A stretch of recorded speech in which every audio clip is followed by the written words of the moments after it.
Oggi ho convocato a Venezia tutti i comuni interessati dall'attuale sede della Romea e da una potenziale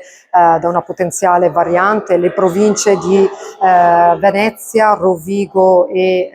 Padova, insieme al sindaco ovviamente della città metropolitana, a tutte le associazioni di categoria e anche al mondo sindacale e le parti sociali. Ho posto la problematica della necessità di porre al governo l'urgenza di pensare ad una risoluzione definitiva di quella che è la criticità della Romea e il fatto che la Romea costituisce la strada più pericolosa d'Italia. Di fatto ho incassato un sì con